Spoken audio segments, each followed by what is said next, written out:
오늘 제목을 한번 같이 읽겠습니다. 시작. 예수님의 목마름과 나의 해갈. 제가 지금 숫자를 하나 보여드릴 텐데요.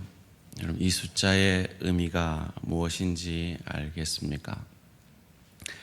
1972/2048, 1969/2049. 모르시겠죠? 위에 거는 제가 우리 아버지만큼 살면은 제 무덤에 쓰여질 숫자고, 밑에 거는 저희 아내가 자기 소원대로 80까지만 살면은 자기 무덤에 쓰여질 숫자입니다. 인생을 한마디로 요약하면 바로 이 숫자가 아닌가 생각합니다. 자기가 태어난 년과 자기가 죽은 년 사이에 슬래시.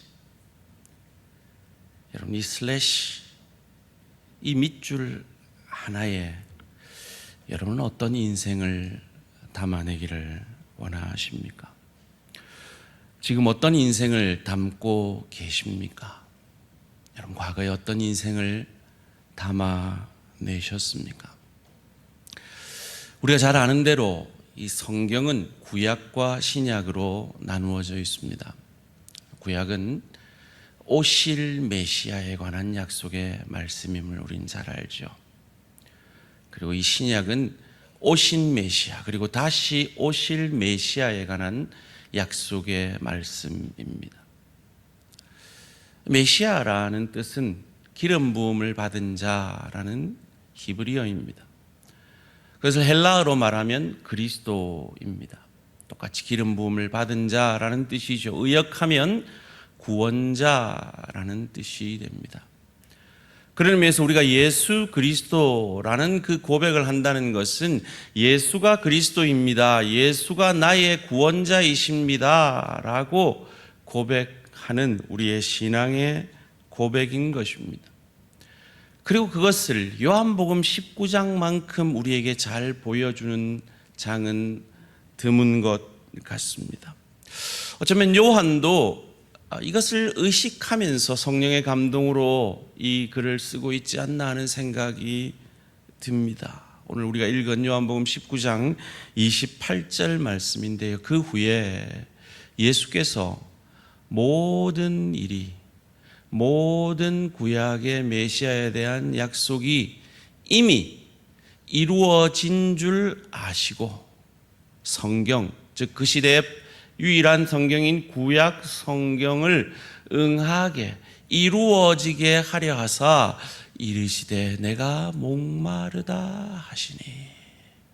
어떤 구약 성경의 약속이 이 고백을 통해 또 이루어졌습니까?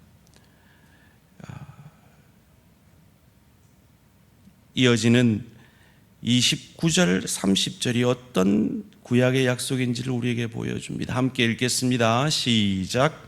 거기 신 포도주가 가득히 담긴 그릇이 있는지라 사람들이 신 포도주를 적신 해면에 우슬초에 메어 예수의 입에 대니 예수께서 신 포도주를 받으신 후에 이르시되 다 이루었다 하시고 머리를 숙이니 영혼이 떠나가시니라. 예수님이 목마르다 안 했으면 굳이 이루어지지 않을 이 구약의 약속을 마지막까지 이루십니다. 시편 69편 21절 말씀이죠. 그들이 쓸개를 나의 음식물로 주며 목마를 때에는 초를 마시게 하였사오니. 다윗의 비탄시 가운데 하나입니다. 압살롬에게 쫓길 때 쓰여졌다라고 추측을 하지요. 예수님께서는 십자가에 못 박히시기 전에 이 마취제 효능을 가지고 있었던 쓸개탄 포도주는 거절하셨습니다. 왜냐하면 그 마취제 효과를 가지고 십자가를 지면 온전한 그 인간의 고통을 다 맛보지 못하기 때문이었겠죠. 그런 예수님이 굳이 죽으시기 전 이미 성경이 다 이루어진 줄 알고도 목마르다 하는 말을 통해 마지막까지 이 시편의 구약의 말씀이 이루어지게 하고 계신 것입니다. 이 성경에서 오늘 본문의 이 신포도주는 구약 혹은 율법을 상징하고 있습니다. 그러니까 예수님은 이 신포도주를 먹으시면서 다 이루었다. 나는 이 구약과 이 율법을 다 이루었다라고 마지막까지 우리에게 자신이 이 율법의 완성자인 그리스도 메시아 구원자이신 것을 알게 하고 계신 것입니다. 그가 목마르다라고 그 고백을 통해서 우리에게 말씀하고 있는 거예요. 너희 목마르지? 너희 인생 살 때 참 가라지? 너희의 그 인생의 가람을 내가 대신, 그 목마름을 내가 대신 너희를 위해 당하고 너희에게는 다시 가라지 않는 생명의 샘물이 되어 줄 거야 라고 우리에게 말씀하고 있는 것입니다. 이것을 바울은 로마서 8장 3절 4절에서 이렇게 잘 정리해 주고 있어요. 율법이 육신으로 말미암아 연약하여 할 수 없는 그것을 하나님은 하시나니 곧 죄로 말미암아 자기 아들을 죄 있는 육신의 모양으로 보내어 육신의 죄를 정하사 육신을 따르지 않고 그 영을 따라 행하는 우리에게 무엇의 요구가? 율법의 요구가. 신포도주가 율법을 상징한다 그랬죠. 그 신포도주를 마시면서 다 이루었다라고 고백하시는 이 예수님이 이 율법의 요구를 다 이루어지게 우리에게 하셨다라는 것입니다. 자, 오늘도 한번 손가락 다시 한번 해봅시다. 예수를 믿음으로 우리의 과거, 현재, 미래 모든 죄를 사함받았음을 믿으시기를 옆에 사람에게 주님의 이름으로 축원합니다. 아멘이십니까? 왜요? 내가 이룬 게 아니고 예수님이 그 율법의 요구를 나 대신, 늘 목마른 나 대신 자신이 목마르시면서 그 요구를 다 이루어 주셨다라는 것입니다. 사랑하는 성도님들, 하나님이 용서하지 못할 죄는 없습니다. 암만 하나님이라도 내 과거에 이런 죄는 용서 못할 거야. 아이고, 암만 하나님이라도 저 사람 저런 죄는 용서하면 안 돼 라고 생각하는 분들은 없으십니까? 그 질문에 답하기 위해서 예수님이 이 신포도주를 우슬초를 통해서 마시게 되는데요, 이 우슬초가 우리에게 그것을 설명하고 있습니다. 여러분, 이 우슬초는요, 공관복음, 다른 복음서에서는 안 나와요. 요한만 쓰고 있습니다. 요한은 이 우슬초를 통해서 우리에게 뭔가 말하고 싶은 게 있는 거죠. 이 우슬초가 처음 성경에 등장한 것이 바로 유월절 제사의 어린 양의 피를 그 문설주에 바를 때 그 피가 적셔지는 그것이 우슬초였습니다. 출애굽기 12장 22절 말씀 함께 읽습니다. 시작. 우슬초 묶음을 가져다가 그릇에 담은 피에 적셔서 그 피를 문 인방과 좌우 설주에 뿌리고 아침까지 한 사람도 자기 집 밖에 나가지 말라. 굳이 이 우슬초라는 매개를 이 유월절 어린 양의 피를 바를 때와 예수님이 그 신포주를 율법을 이루는 그 일을 하심에 같이 사용하고 있다라는 거죠.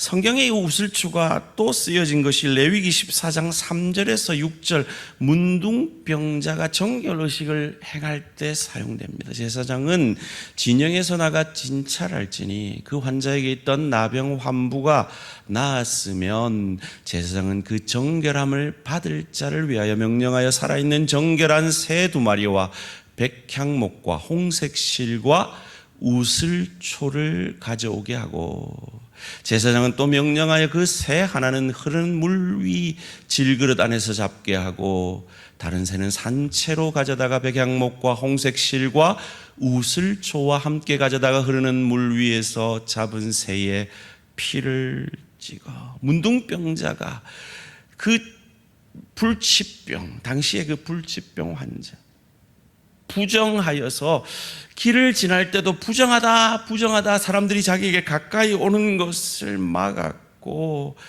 사람들과 함께 살지 못해서 집 밖에 살아야 했던 그 문둥병을 치유하는, 거기에도 이 우슬초가 사용되어진 것처럼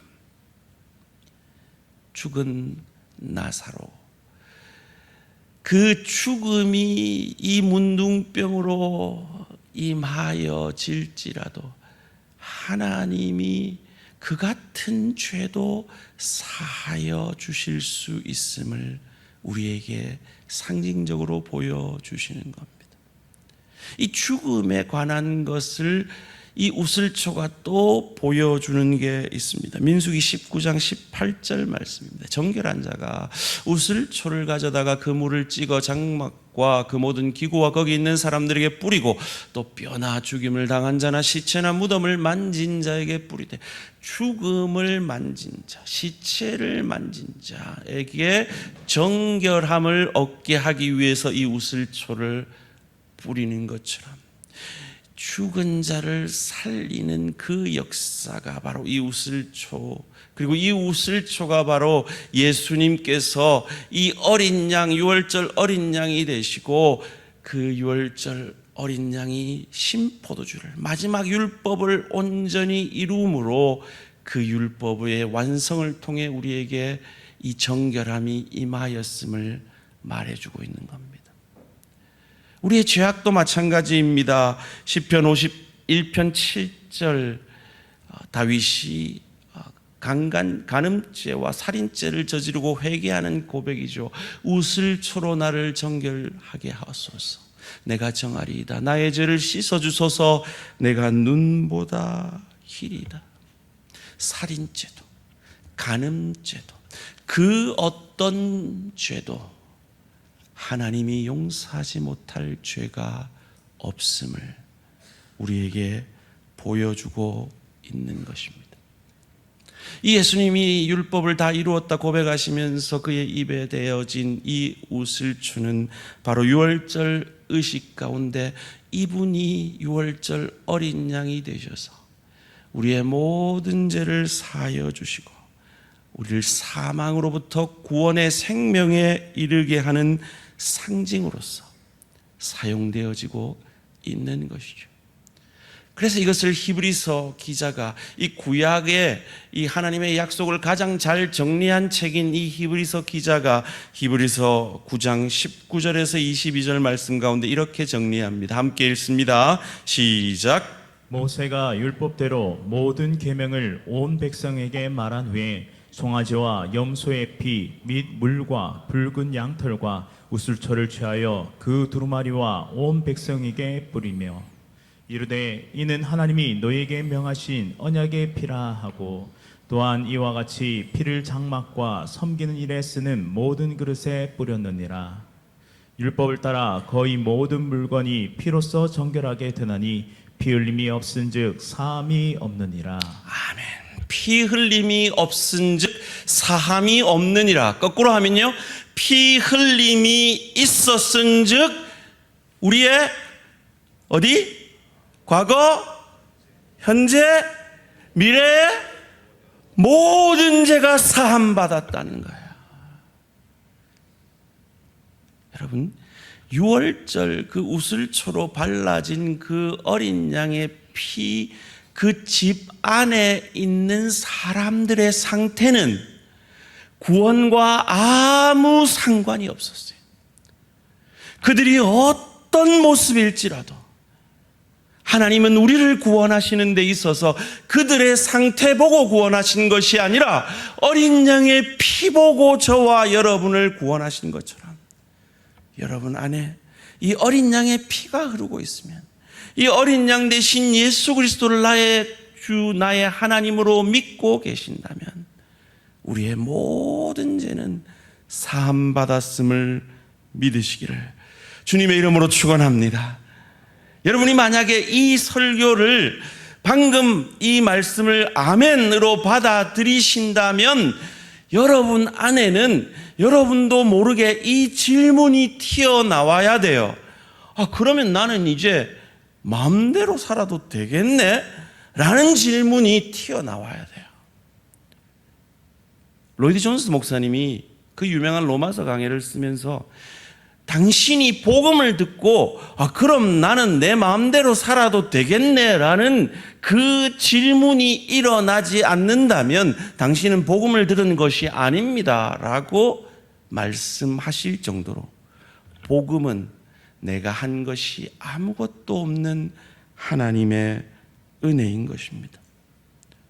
바울도 로마서를 쓰면서 그 질문에 대해서 우리 안에 일어나는 그 질문에 대해서 하나님이 다 하셨으니까 하나님의 은혜로 우리 구원받았으니까 이제 나는 내 마음대로 살아도 되겠네요 라는 그 질문에 대해서 로마서 6장 1절에서 4절 말씀 가운데 이렇게 답합니다. 그런즉 우리가 무슨 말을 하리요?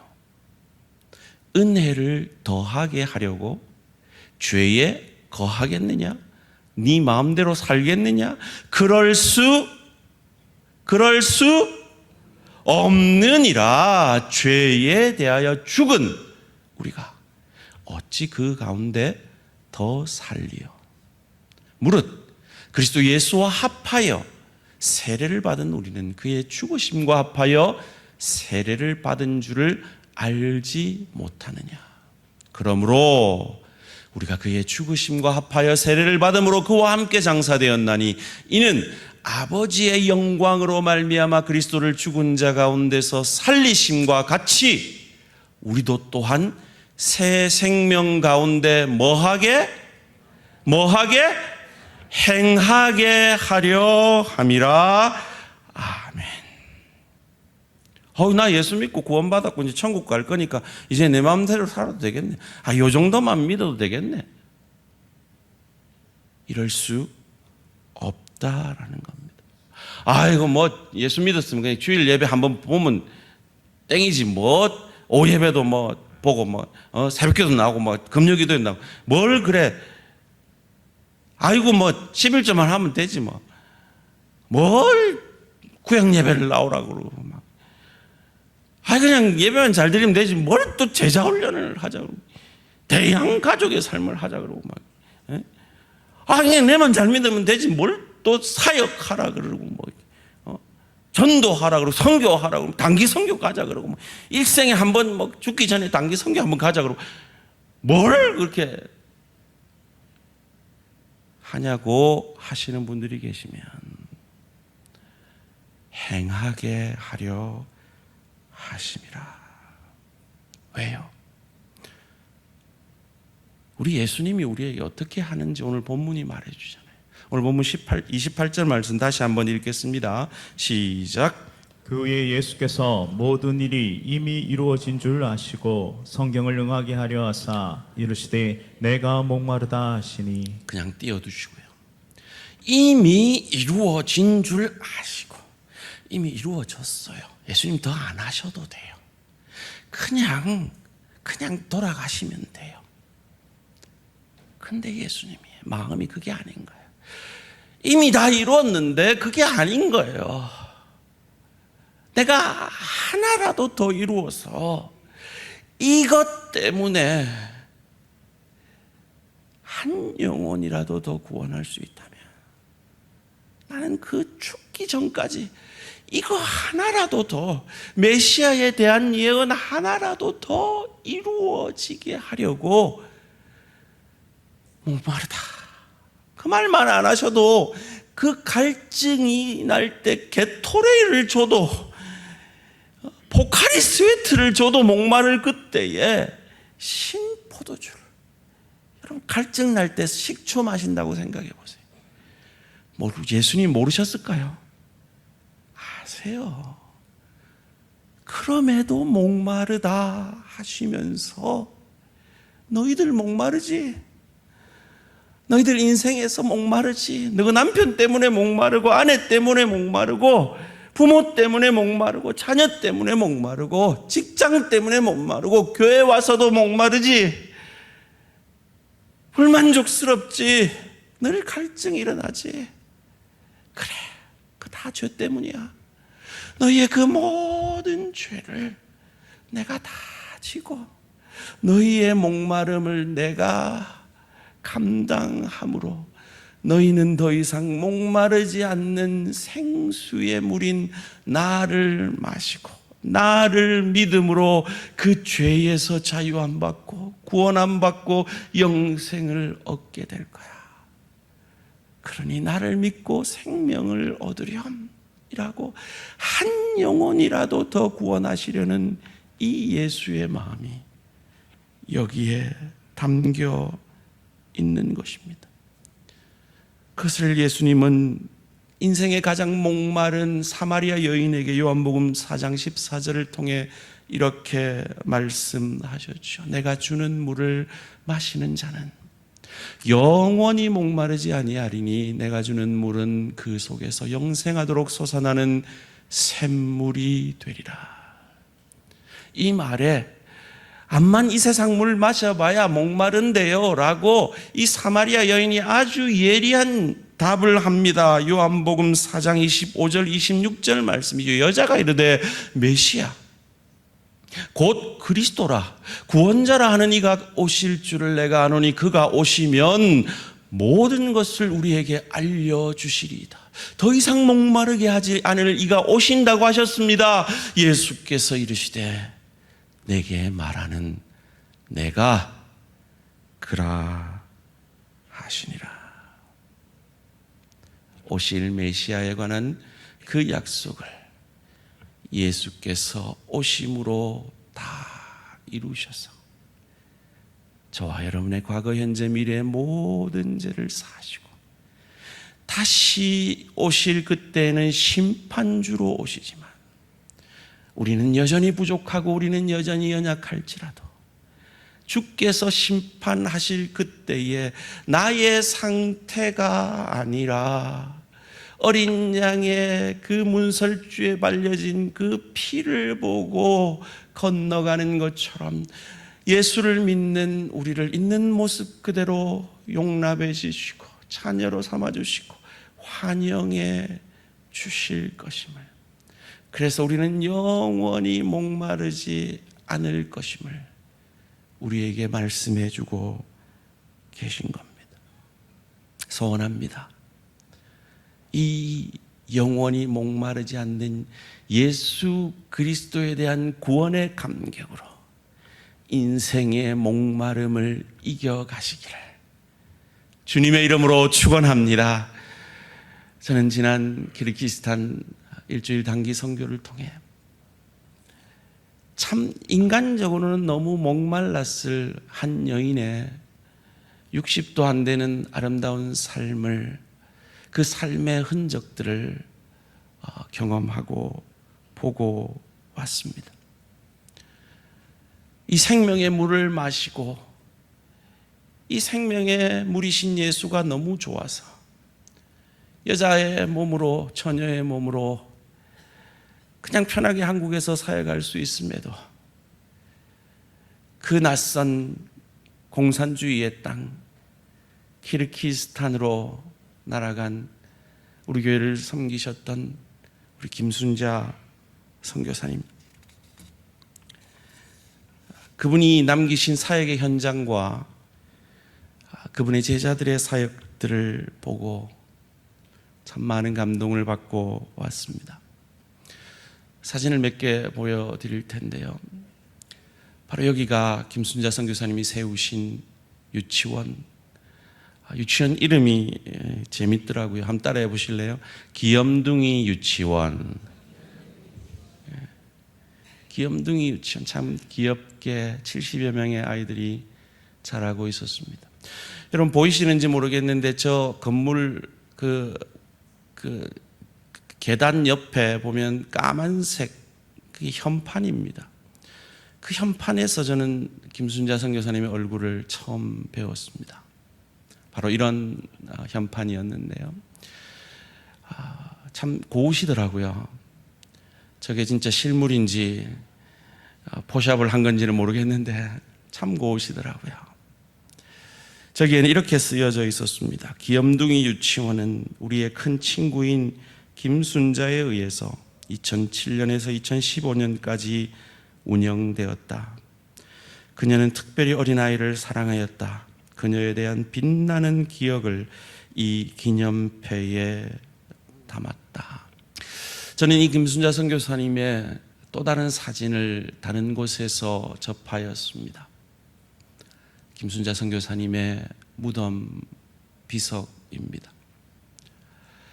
거기에는 60도 다 살지 못한 한 여인의 대시가 있었습니다.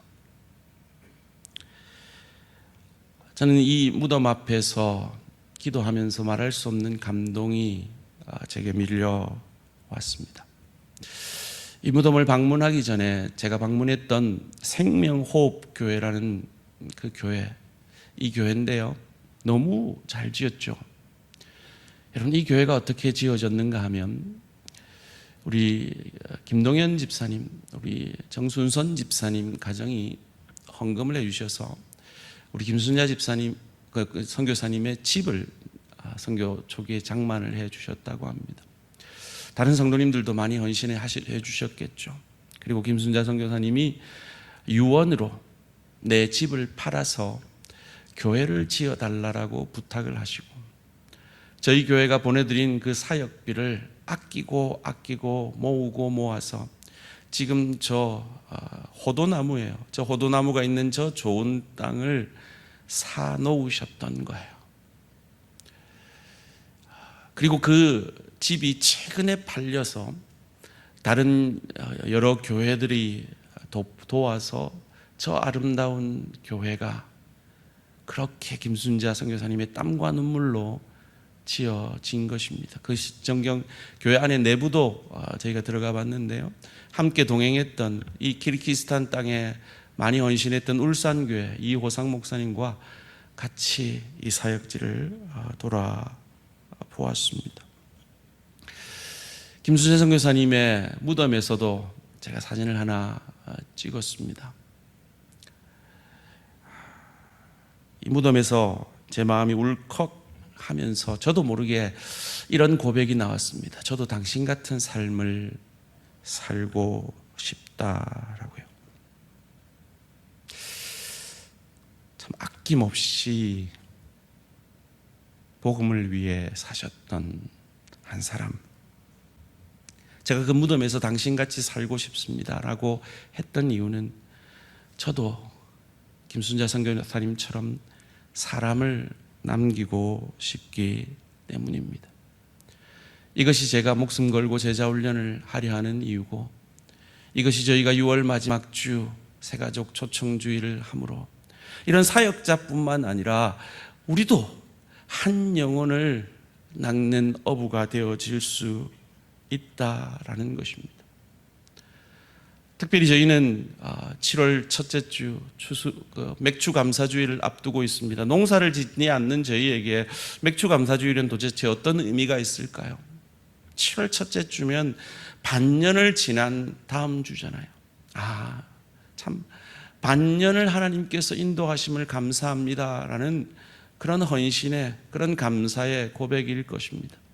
저희 당에는 이번에 이 맥주 감사 헌금의 절반을 몽골 이 교회들을 위해 특별히 몽골의 미자립 교회를 입양하는 운동을 월드비전과 같이 하면서 부산 지역의 9개 교회와 월드비전 본부가 3개 교회를 해서 12개 교회를 이 몽골 인근 수도 인근 1시간 거리에 있는 교회들을 입양해서 그 교회에 정화조를 만들어주고 그 추운 몽골 땅에 난방 없이 힘겹게 사역하고 있는 그 교회에 난방을 넣어주고 그리고 목사님의 사역비를 매달 100불씩 지원해 주면서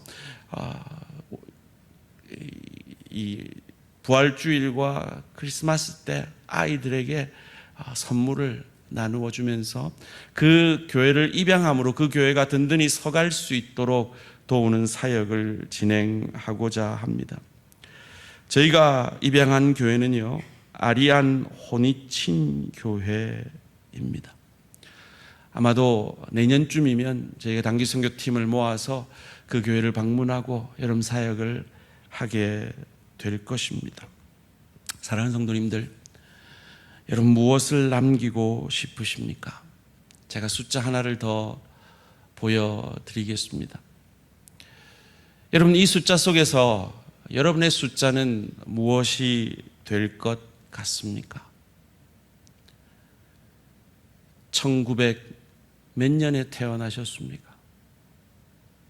그리고 2000 몇 년에 돌아가실 것 같습니까? 아까 앞서 제가 제 죽을 날도 저희 아내 죽을 해도 정해버렸는데 그건 웃자고 한 거고 우리가 어찌 알겠습니까? 하나님이 김순자 선교사님 그 귀한 하나님의 사람을 60도 안 되게 데려가실 줄 누가 알았겠습니까? 우리의 인생은 언제 하나님이 불러가실지 모르는 인생입니다. 기회 주셨을 때 복음을 위해 헌신하는 저와 우리 모든 성도님들 되시기를 주님의 이름으로 축원합니다.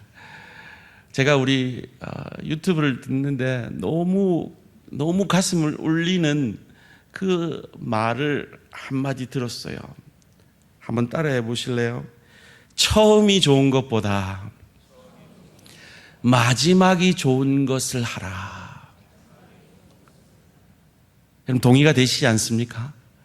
처음 할 때 좋은 것, 그거보다 끝낼 때 좋은 것. 그게 무엇일까요? 예수님은 그 힌트를 우리에게 주셨습니다. 먼저 그 나라와 그 의를 구하라.